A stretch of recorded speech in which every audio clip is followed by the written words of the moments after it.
of Chonghua Hospital COVID-19 Immunization Task Force. So again, my great honor, privilege to introduce you, our guest speaker for this morning, Dr. Faith Villanueva. Let's give her a round of applause.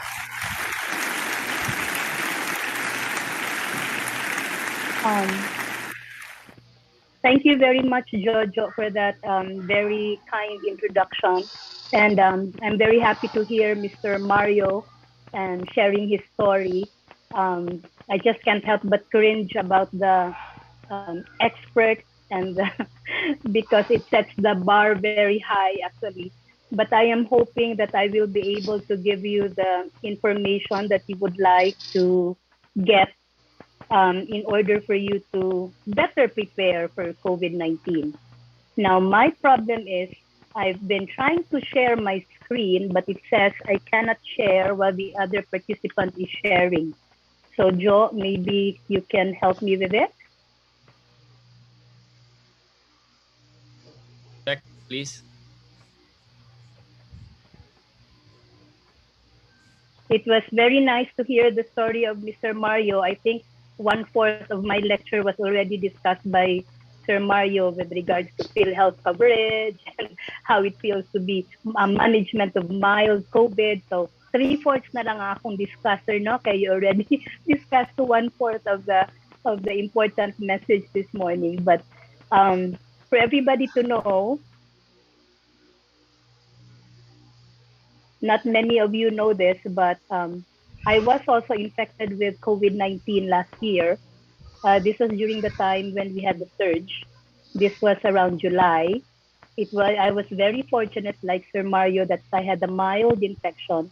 But you have to remember last year was a very scary time for the pandemic because we had a lot of I don't know about the virus then. I am very grateful that I had the needed. And because there are only a few of us infectious disease specialists in Cebu, right after I finished my isolation, I had to get back to work because all the IDS in Cebu were sharing census of patients in all the hospitals in Cebu, basically. So during the surge, I was making rounds in 5 hospitals in Cebu.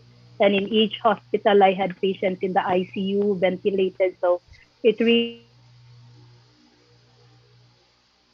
IDS, even as doctors, we are not Superman, we are not super women, we are still susceptible to the infection, more so because we directly took care of patients. But that is also an experience that I will always remember and be grateful for, that I am one of the survivors of COVID and I am able, and I think being somebody who had COVID myself, it actually how to manage patients because true enough, as Sir Mario mentioned, there are psychological, there are emotional things that you have to consider with aside from the medical. So this morning, I will share with you frequently asked questions about COVID and then share with you the important updates that you need to know. And let me start by giving you my disclosure. I was invited as a principal investigator for 2 COVID these did not proceed because of certain reasons, no? And then, as mentioned, I am a member of the Adult Immunization Committee of the Philippine Society for Microbiology and Infectious Diseases. And I would like to acknowledge the members of the committee listed on the right side of this slide. Since December last year, our committee has been doing the technical reviews of all the COVID-19 vaccines, especially those that the government were planning and have procured our output and our recommendations to the Department of Health as well as to the National Immunization Technical Advisory Group. And until now, we continue to do our job. Every new information about any COVID vaccine, we do critical appraisal of the data, and then once again, we submit our output and our recommendations to the DOH. I am a practicing adult infectious disease specialist since 2001, and I am an advocate for infectious diseases, basically. So let us start with the first FAQ. What is COVID-19? This is also called coronavirus disease 2019, basically because it is caused by a coronavirus, a member of the group of viruses that actually causes the common cold. No, so every now and then we have the sniffles, we have the colds, and then it goes away after 2 or 3 days. That is basically due to the coronaviruses, which are the milder forms. This coronavirus that causes COVID-19 is the most virulent so far. And 2019 or 2019, basically because this was identified as an entity, as a new virus, a new infection in December 2019. The virus that causes COVID-19 is called SARS-CoV-2, is a successor of the original SARS-CoV, which caused Asian countries back in 2002 and 2004. And we were very fortunate, but that particular epidemic uh, did not evolve into a pandemic because somehow the virus just disappeared all of a sudden.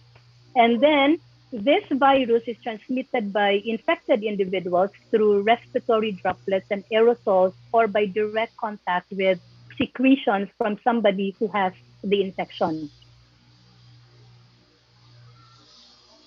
Virus enters the body up to the first day that the initial symptom appears is about 5 to 14 days.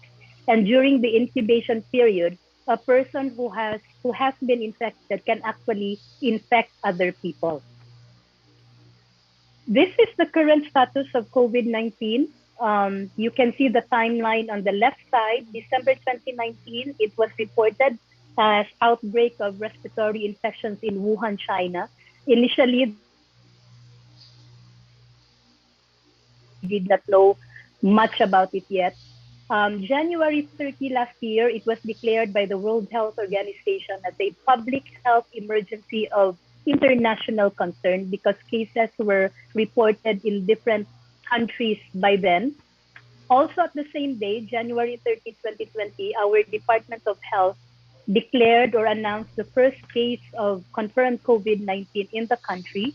The following day, February 1, the Department of Health announced the first case of confirmed COVID-19 in the country. If you remember, these were a couple. They were tourists who arrived in the Philippines from Wuhan, China. And unfortunately, the guy, the male, died, but the female survived, and I'm pretty sure she's doing well now back in Wuhan. And on March 7, 2020, the Department of Health announced the first case of community transmission in the country. This was a 60 plus traveled to places, to countries where COVID-19 was already reported. And he also could not remember being exposed to a probable or suspect or confirmed COVID-19 case, but he presented with the symptoms and had himself checked in a tertiary hospital in the National Capital Region. And true enough, he was confirmed to have COVID-19. But because of the absence of the epidemiological criteria, the travel, the contact, first case of community transmission. And if you remember the story, thereafter, family members of his were also infected, and that was basically the start of the cases of COVID-19 in the NCR, in the National Capital Region. On March 11, 2020, the WHO declared that COVID-19 was a pandemic. On the right side, you will see the numbers as of yesterday, April 16. At 138 million plus, with about 3 million deaths or a mortality rate of 2.1%. In the country, our numbers as of yesterday stands at 914,971 with 15,000 plus deaths or a mortality rate of 1.7%. On the bottom box, you will see the breakdown of the active cases as of yesterday. It was at 193,476. And 96% of the active cases as of yesterday are mild cases. So we have to remember that we are getting mild cases. We have more of the mild cases. This is actually good news, but we also need to remember that even the mild cases can transmit the virus. So we should not lower down our guard just because we have mild cases. The virus can still transmit. And our worry is if any of these mild cases transmit the virus to any of our vulnerable population, and these are the people who are 60 years old and above, or they may not be 60 and above, but they have what we call comorbidities like diabetes, chronic lung problems, chronic kidney disease, hypertension. If any of these vulnerable population are infected, these are the people that can actually die early. And these are usually the population that lead to mortality or death. So we really need to protect our vulnerable population as much as we can. We prevent transmission to them so that we will not be seeing what we saw during the surge last year. Now, this is just to show you the surveillance definitions of COVID-19. There is a different definition for surveillance purposes, and we also have different definitions for clinical cases. So for surveillance, we have what we call suspect, a probable case, and a confirmed case. So a suspect case is one that presents with the non-specific symptoms of COVID with any of the epidemiological criteria like travel or residence to a place where COVID-19 cases are reported, or contact or exposure to a probable or confirmed case. So that is a suspect. A probable case is one that presents with the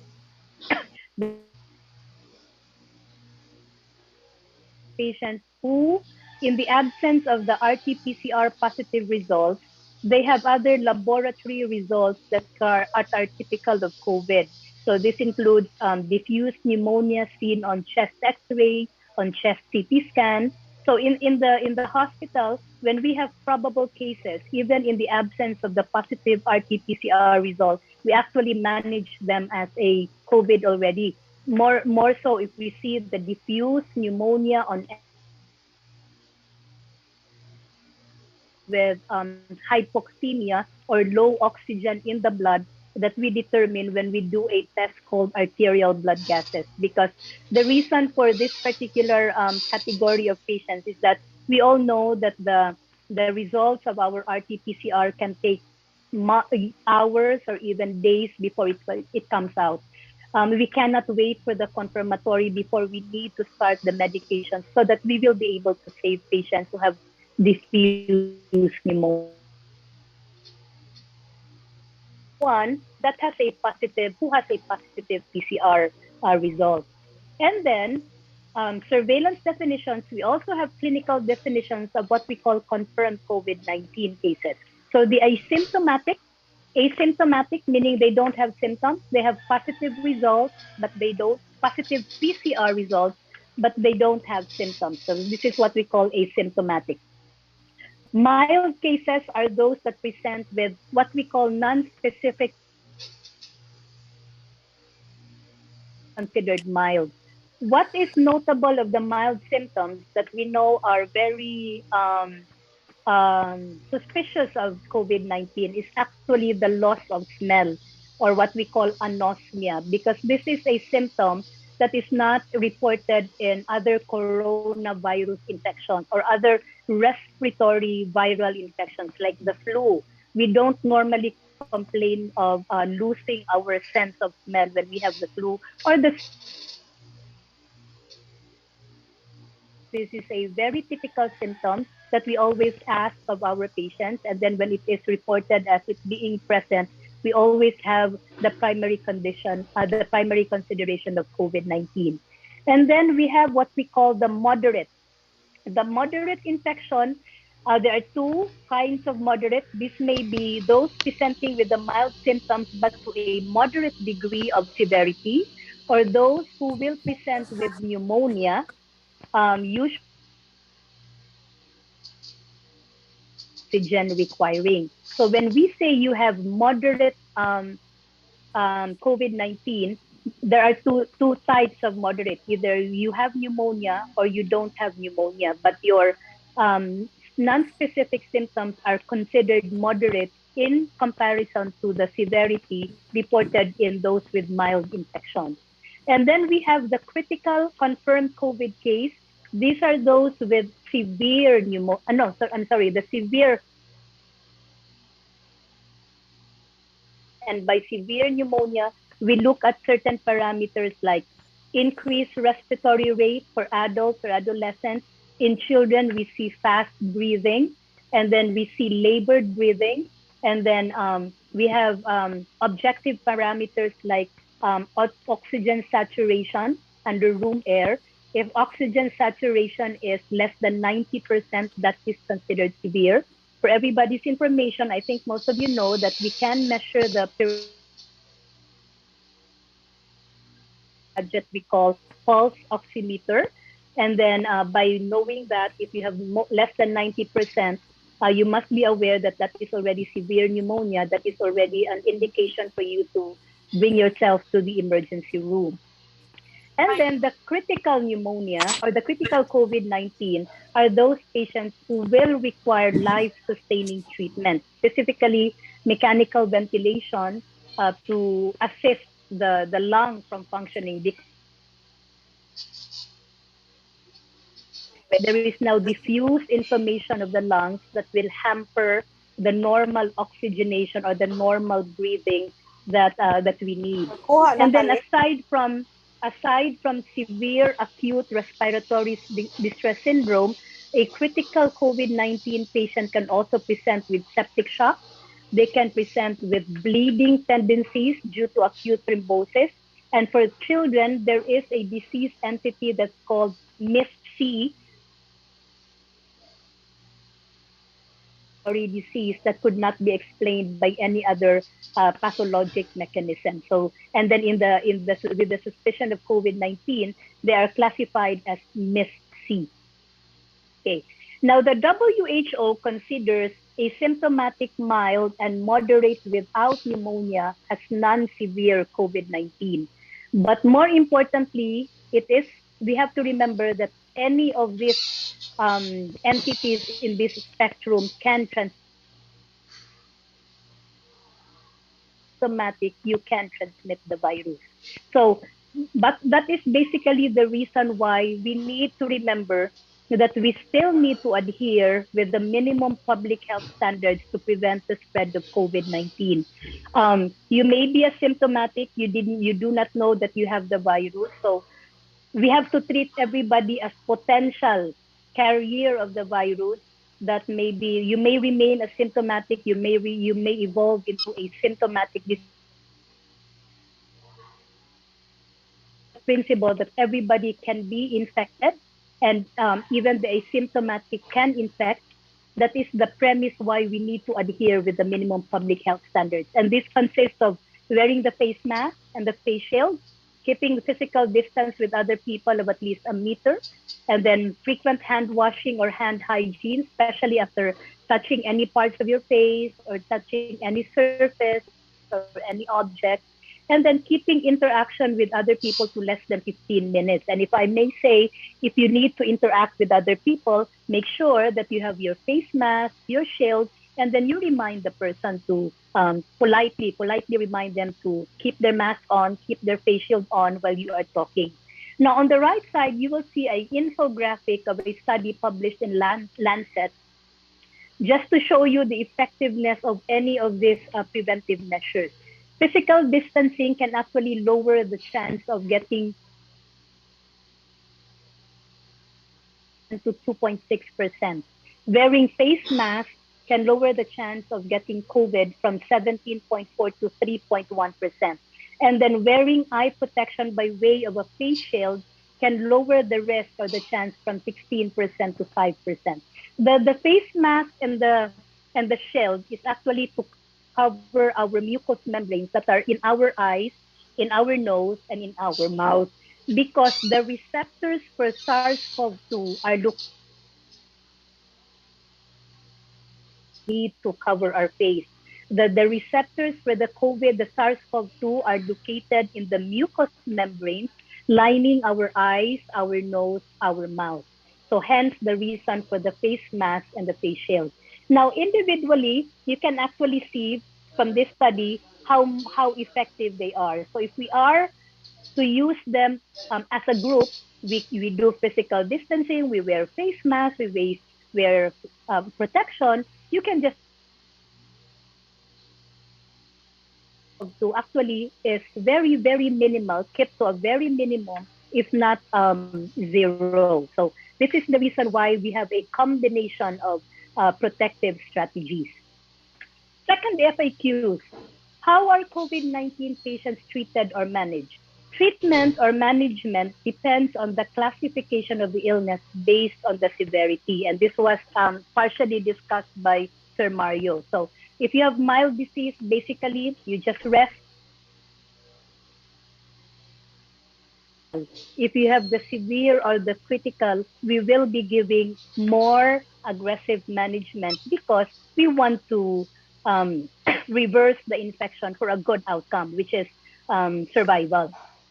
But what is common for all is that all COVID-19 patients are isolated to contain viral transmission or virus transmission. So this is for all types of COVID-19 patients. And then when we manage COVID-19 patients,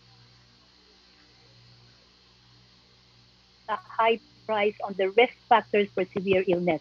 So if we identify this in a patient, we know that this is a patient that we need to meticulously monitor, that we need to watch out for because of the possibility of them evolving into severe, even critical illness. So the risk factors include age of 60 years old and above, smoking, being overweight or obese, and then specific comorbidities like heart diseases, kidney diseases, immunosuppressive diseases like HIV or other autoimmune disease that will render a person immunosuppressed, and then cancer. With regards to cancer, uh, our worry are those with cancer who are active cancer. They are still on treatment because we have been seeing patients, we have been managing patients with cancer, but those who have their cancer in remission are actually doing well. They survive. Those who have active cancer are those who are at risk of developing the severe or the critical illness. So this is just to show you the clinical management. If asymptomatic, we don't advise admission. Stay home, isolate for at least 14 days. And then while on isolation, you monitor your symptoms, monitor your temperature. It is a good investment actually to buy those gadgets, the pulse oximeter. Even the World Health Organization in their updated guidelines recommend pulse oximeter, more so if you have somebody considered a vulnerable, a member of the vulnerable population in your family or in your household. You buy the pulse oximeter. Nowadays, you can buy them in pharmacies and boutiques, and they are becoming cheap actually. And then more monitoring of the symptoms, especially if you are somebody with the risk factors for severe illness. And then we advise adequate nutrition, we advise rest, we advise hydration. The steps that you consider here, you take symptomatic medicines, meaning medicines depending on the symptoms. If you have fever or headache, you take paracetamol. If you have nasal congestion, you take a decongestant or an antihistamine. And similarly, you continue to monitor your symptoms. The moderate without pneumonia, the same management at home, it can be done at home, but there are emergency procedures that you need to follow. And when any of these develop, this is your call, your red flag that you have to either do teleconsultation or you have to go immediately to the ER.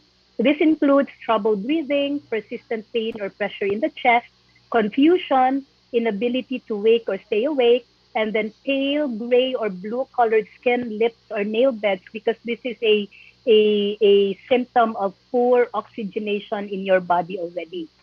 And then especially the elderly and those with comorbidities, we admit hospital admission. And then when they are admitted, we put them in the regular COVID floor. We give oxygen if they require oxygen based on our laboratory examinations, specifically the arterial blood gases.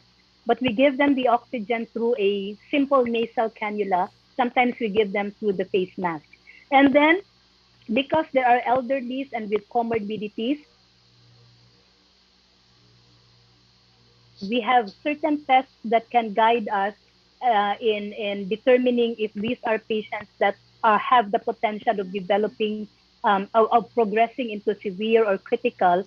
And when we meet the criteria for such, we do give them medications or therapeutics, notably an antiviral we call remdesivir, and then anti-inflammatory medications like a steroid, dexamethasone, and tocilizumab. These are given to prevent the diffuse bronchiectasis. And then we treat their comorbidities, their diabetes, their hypertension.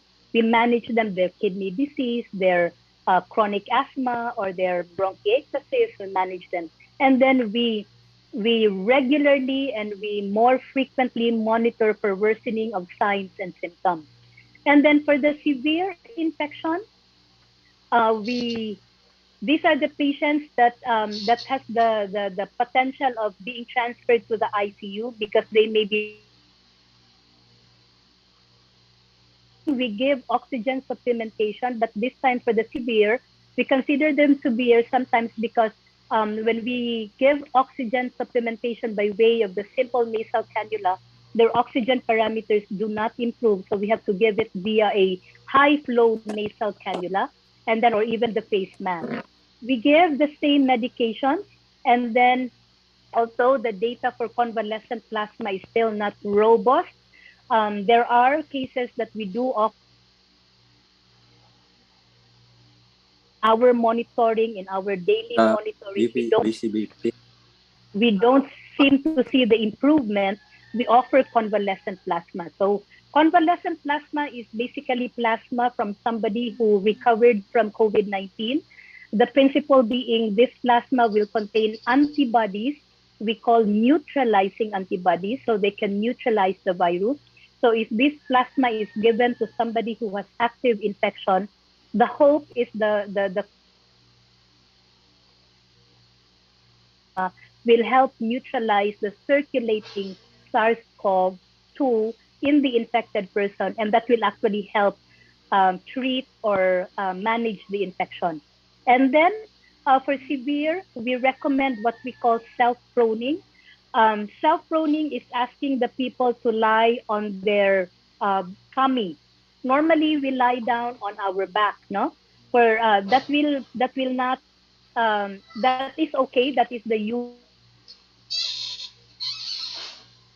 But when we breathe, that the front side of our lungs, the oxygenation in the front portion of our lungs are okay. But you have to remember that in COVID-19 pneumonia, the pneumonia is diffuse, it's all over. So when lying on your back, the back part of the lungs cannot um, cannot the lung tissue or the alveoli cannot expand when we breathe. So this will actually lead to more hypoxemia. When we put the patient on their tummy, we allow the opening of the alveoli on the back part of the lungs, and this will actually improve the oxygenation. We have seen this work. This has been validated. It has been proven that it does improve the oxygenation of those with severe pneumonia. And then we continue to monitor worsening of signs and symptoms. The critical COVID-19 are definitely in the ICU. Supplementation of oxygen, if not, cannot be done by high flow nasal cannula. These are those who are put into mechanical ventilation. And since they are on mechanical ventilation, we also put them on what we call induced coma. So we sedate them. we put them to sleep. And this is actually the psychologically very very sad part, because this is the time that we see patients bidding goodbye to their family because they will be put to sleep. It's very, it has been very sad when we experience this, because we usually tell patients that before we intubate you, you can talk to your family, you can tell them what you need to tell them, because we will be putting you to sleep for the next 2 to 3, even 5 days, depending on how we will be able to, how the pneumonia clears up, in the lungs, and then we will be able to take you off the mechanical ventilation.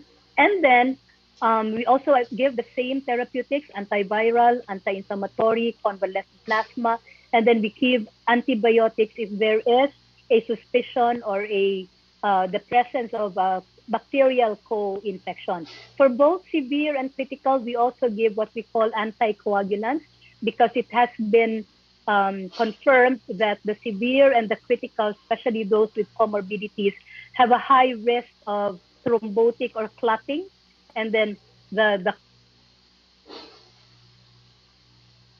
lung oxygenation or oxygenation all throughout the body. So we give them anticoagulants. And then proning, and then we hope and we pray that eventually the inflammation in the lungs subsides, clears up.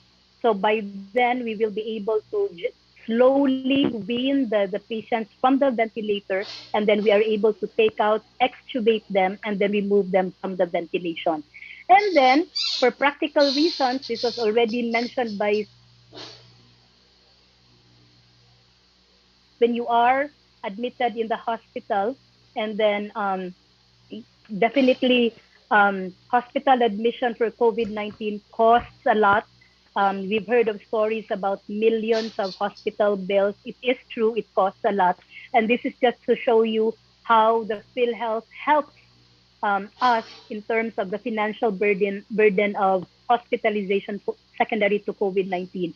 And having said that, it is true that the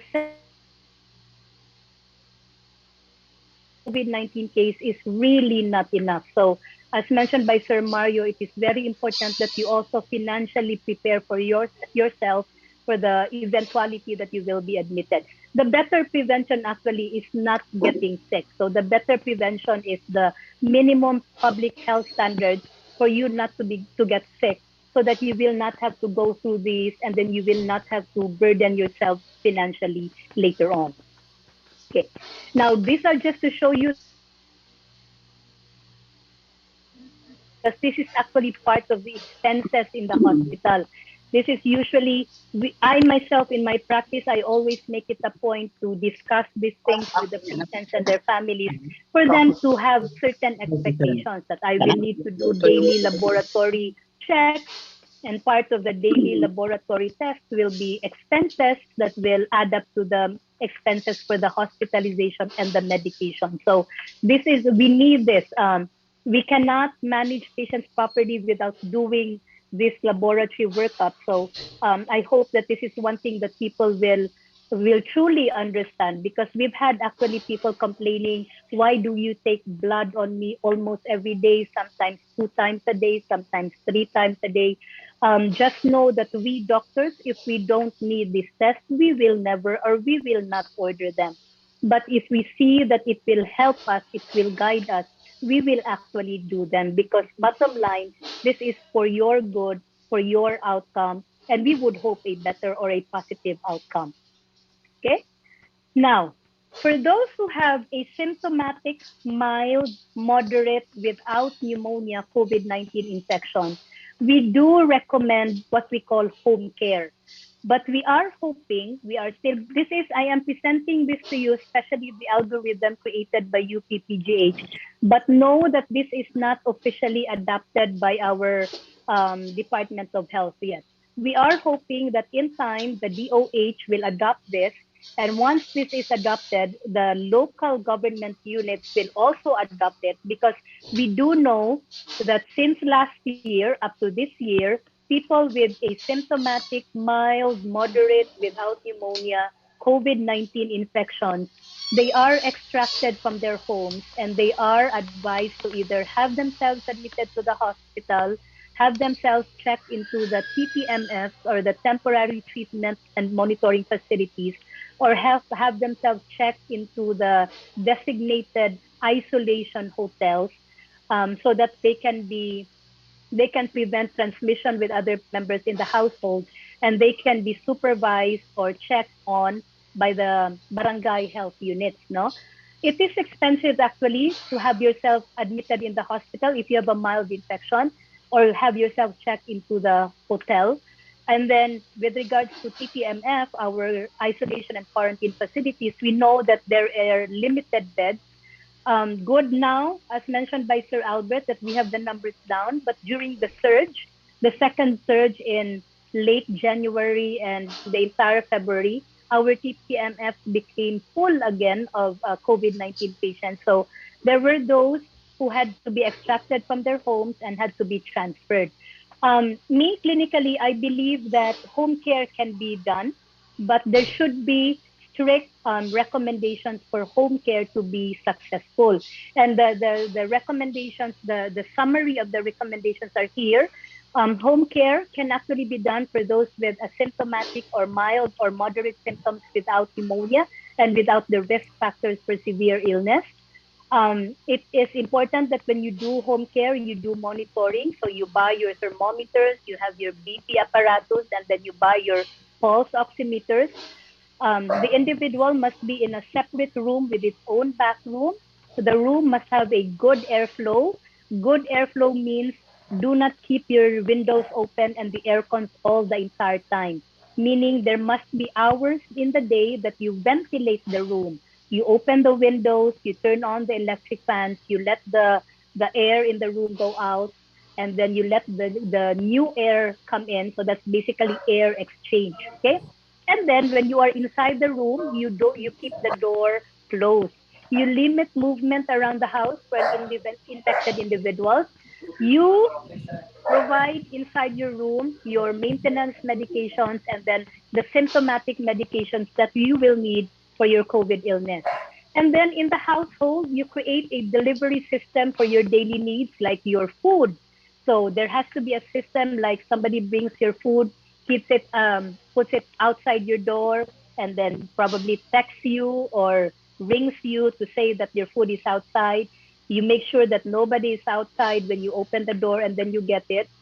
If there is really a need to come face to face with somebody in the household, you maintain the at least 1 meter distance, and then both of you should be wearing the mask and the face shield. Definitely, you do not allow visitors when you are on home isolation.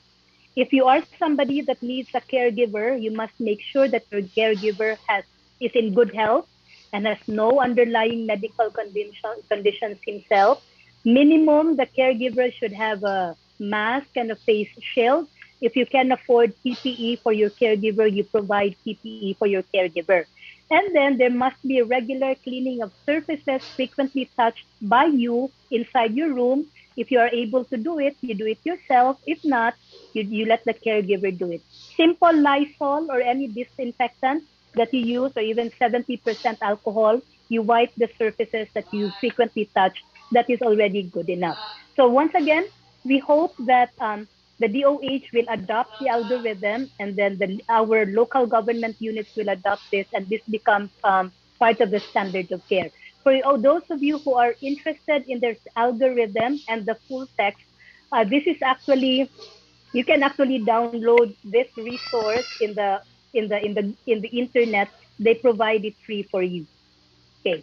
Now we doctors, we manage patients based on scientifically proven clinical guidelines and recommendations. Also, we rely on the WHO for this. We rely on locally made guidelines made by the different medical societies, as well as, and then the good thing about these guidelines, they are continuously updated. Like, for example, the WHO, I have several versions of their document already since last year, because every time they have an update, they put out a new guideline and then they share it with everybody. That's the good thing, no? because of the pandemic, these resources are easily um, accessible, unlike before that you have to subscribe to a journal to get into the journal and get the information you need. These references are actually free for everybody, and they are continuously updated. So having said that, I would like to emphasize the premise that when we doctors manage patients, we are guided by scientific evidence. Those treatments that we feel do not fulfill the criteria for scientifically good treatment, we do not advise, we do not use, and we do not advise. And then I know this is an issue nowadays, but just for you to remember that when you present yourself to doctors, our treatment is basically guided by scientific evidence. Okay. Now, based on the available evidence on the therapeutics for COVID-19, I created this table just to show you where we are.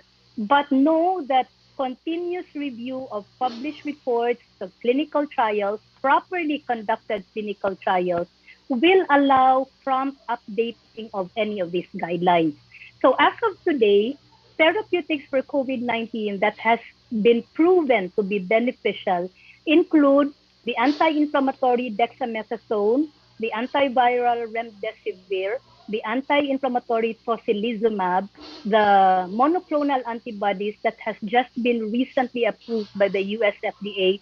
This we are awaiting to become available in the country because this can actually be given to people with who are asymptomatic or mild, and it can actually prevent them from progressing into moderate, severe, or critical. But having said that, warning lang, heads up lang, this is treatment that is actually very expensive. So we will have to await when this becomes in the country. Beneficial for COVID-19 are the giving of anticoagulants, keeping patients properly hydrated, the proning position, oxygen supplementation, and then mechanical ventilation for those who cannot be um, clear or cannot be treated with simple nasal cannula, even the high flow nasal cannula.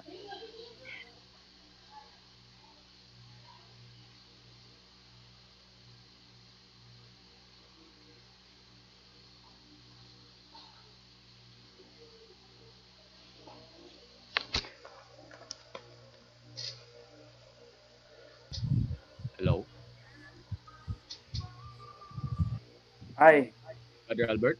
Yeah, bro. Yes, yes. I believe she was cut out though, so we'll wait for her to log in again. And Okay, it's good, no? So many inputs, insights for this morning. And excellent. there are also several questions that we've gathered here. We'll ask accordingly. We'll just wait for Doc Faith to log in again. Brother Sio? Yes, bro. We're monitoring if she will log in. Can somebody call her?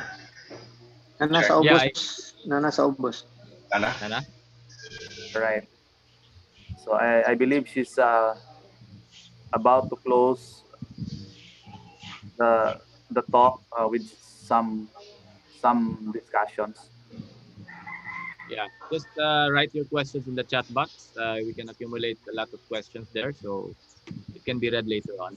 Yes, Chap Joe, very interesting questions on hand, and we're excited to ask these questions to Doc Faith to shed light on some very important, or how do you call that, uh, very hot topic at the moment, especially in the social media. We've seen a lot of these items and questions. Yes. So So we're though some also on Facebook Live. yeah, though some of which were discussed in the materials Mm. presented by Dr. Faith, but we would like to dig deeper on this very interesting questions. All right. Yeah. So for the benefit of everyone, we're on Facebook Live. People can still log in sa Facebook Live. So and Zoom, of course. Is there any information, bro, about Dr. Faith? Is she logged in again? I cannot see yet. Uh, Trying to scroll the participants. She's not here yet, bro. All right, so maybe you can just type your questions now so that we can gather. Once she's connected, She's reconnecting. we'll ask the question. We'll ask the questions to her during the Q&A. She's trying to reconnect. All Yeah, right, that's good. stage now. He's in the So process of very, very reconnecting. So, interesting talks. Yeah. hello, Albert. Yes, go Yeah. ahead, please. I talked to Faith already. She's trying to reconnect. I think her connection, her Wi-Fi internet connection is not very strong, but she's trying to reconnect. All right. Thank you, Doc Judy. Thank you for All that right. information. Okay. Thank you. Thank you. So So, keep your questions coming. So we will summarize it. hmm, okay. In,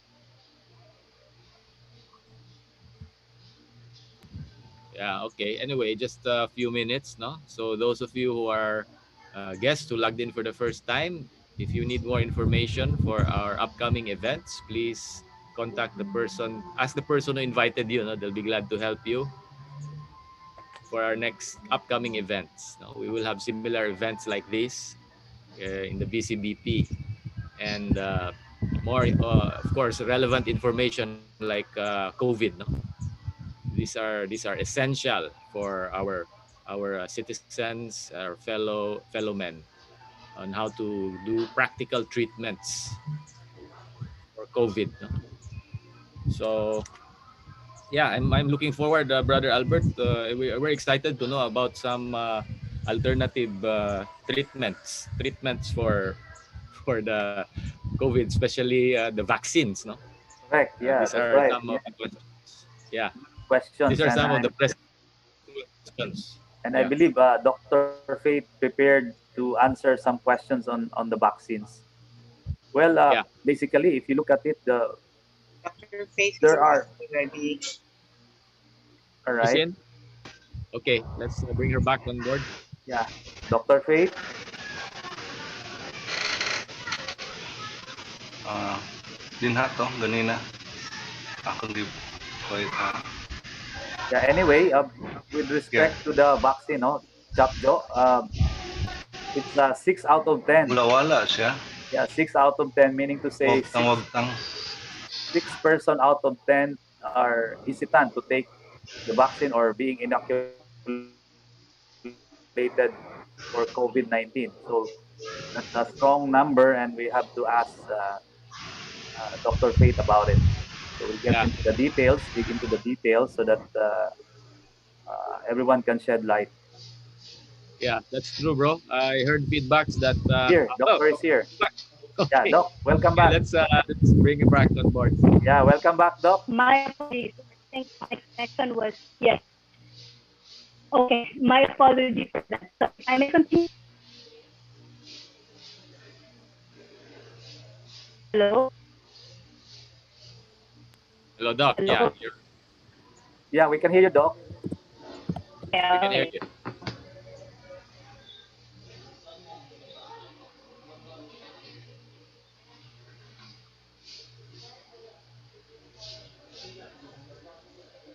I believe her internet is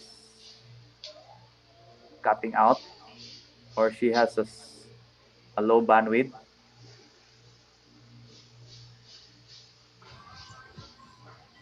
Yeah, Yeah, maybe we can ask her Hello? to just. Hi, Doc. Now? You Yeah, yeah, we can hear you. Maybe you can turn off your camera so that your bandwidth can accommodate. turn off the camera. All right. Okay. So turn off the camera. Yeah. So all right. You still have materials to present. Let's see.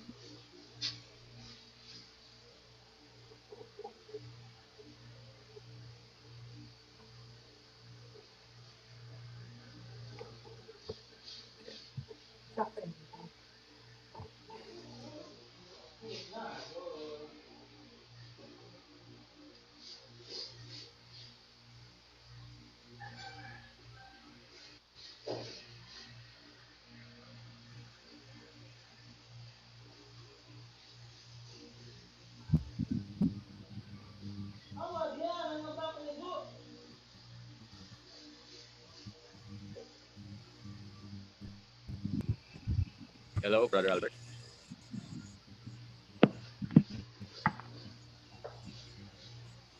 You're there's a screen sharing here, Brother Shio. Maybe you can remove the screen share. Yeah, that's I think that's Doc Faith. Doc Faith. All Yeah. right. Yeah, can we try Kwan closing all our videos? Let's see if it will help her Kwan Yeah. bandwidth. So para hindi dili Would heavy like to request everyone to close your video so that we can segue to the Q&A through audio na lang. Okay.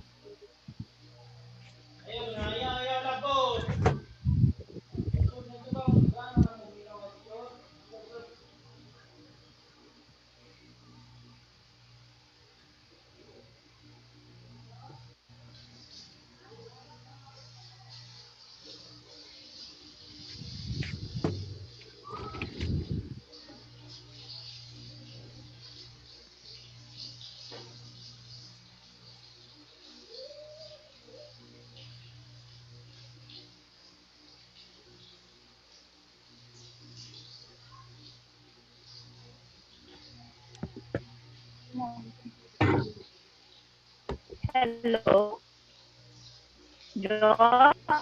Yes, Doc Faith, Can we you can, we hear can me hear you. now?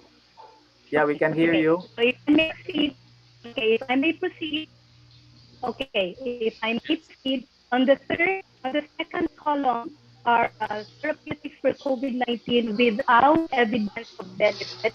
But again, I would like to emphasize that this is based on the current reports we have. Once again, we need to continue to review more materials, more information that will come about. So without evidence of benefit in chloroquine, hydroxychloroquine, azithromycin, Botox, or in combination with chloroquine and hydroxychloroquine, lopinavir, ritonavir, which is an anti-HIV medication, Linwas, the Chinese medication, ivermectin, na naputol na sad. Putol na sad.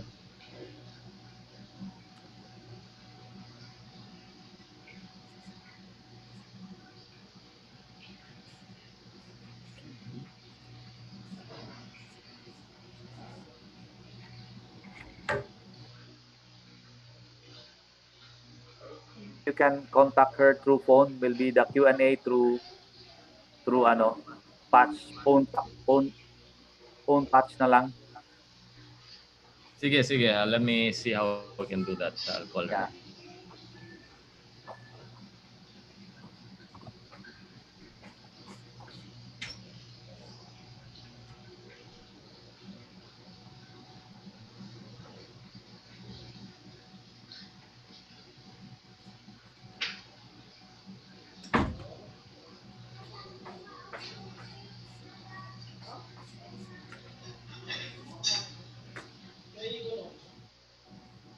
It's not picking up and wait.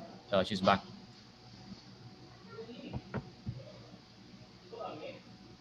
Screen share is back.